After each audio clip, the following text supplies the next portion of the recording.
Thank you. Thank you. Michael Jackson.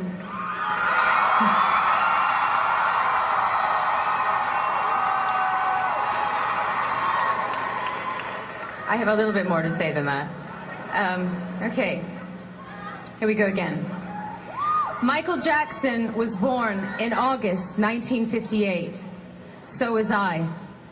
Michael Jackson grew up in the suburbs of the Midwest. So did I.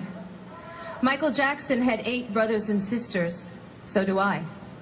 When Michael Jackson was 6, he became a superstar and was perhaps the world's most beloved child. When I was 6, my mother died.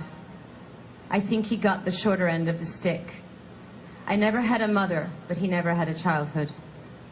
And when you never get to have something, you become obsessed by it. I spent my childhood searching for my mother figures. Sometimes I was successful. But how do you recreate your childhood when you are under the magnifying glass of the world for your entire life? There is no question that Michael Jackson was one of the greatest talents the world has ever known.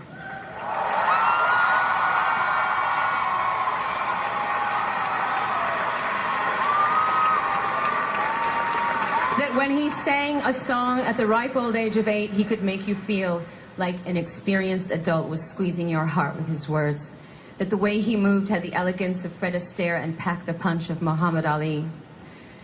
That his music had an extra layer of inexplicable magic that didn't just make you want to dance, but actually made you believe that you could fly, dare to dream, be anything that you wanted to be.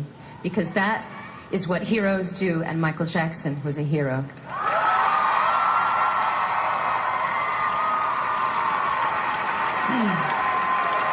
He performed in soccer stadiums around the world. He sold hundreds of millions of records. He dined with prime ministers and presidents.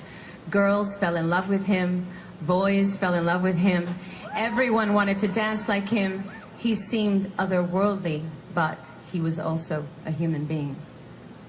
Like most performers, he was shy and plagued with insecurities. I can't say we were great friends, but in 1991 I decided I wanted to try and get to know him better. I asked him out to dinner. I said, "My treat, I'll drive, just you and me." He agreed and showed up to my house without any bodyguards. We drove to the restaurant in my car. It was dark out, but he was still wearing sunglasses. I said, "Michael, I feel like I'm talking to a limousine. Do you think you could take off those glasses so I can see your eyes?" He paused for a moment. Then he tossed the glasses out the window, looked at me with a wink and a smile and said, "Can you see me now? Is that better?" In that moment, I could see both his vulnerability and his charm. The rest of the dinner, I was hell-bent on getting him to eat French fries, drink wine, have dessert, and say bad words. Things he never seemed to allow himself to do. Later, we went back to my house to watch a movie, and we sat on the couch like 2 kids. And somewhere in the middle of the film, his hand snuck over and held mine. It felt like he was looking for a friend more than a romance. And I was happy to oblige him. And in that moment, he didn't feel like a superstar. He felt like a human being. We went out a few more times together, and then for one reason or another, we fell out of touch. Then, the witch hunt began. And it seemed like one negative story after the other was coming out about Michael. I felt his pain. I know what it's like to walk down the street and feel like the whole world is turned against you. I know what it's like to feel helpless and unable to defend yourself because the roar of the lynch mob is so loud that you are convinced your voice can never be heard. But I had a childhood, and I was allowed to make mistakes and find my own way in the world without the glare of the spotlight. When I first heard that Michael had died, I was in London, days away from the opening of my tour. Michael was going to perform in the same venue as me a week later.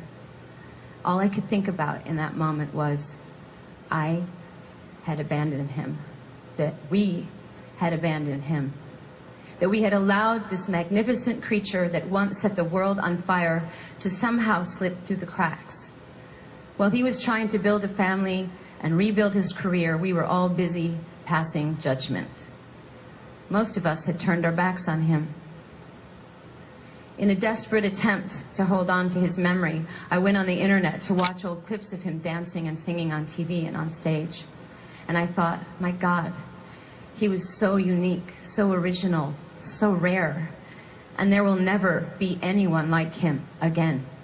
He was a king.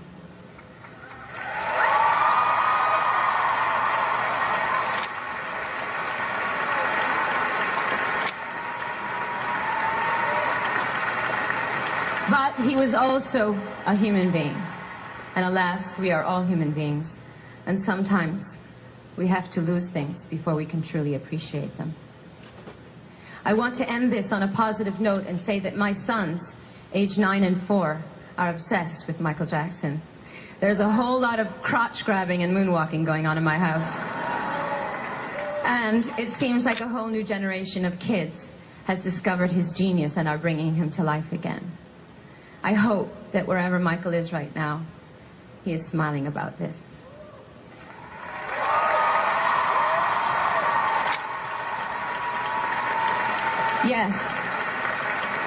Yes, Michael Jackson was a human being, but damn it, he was a king.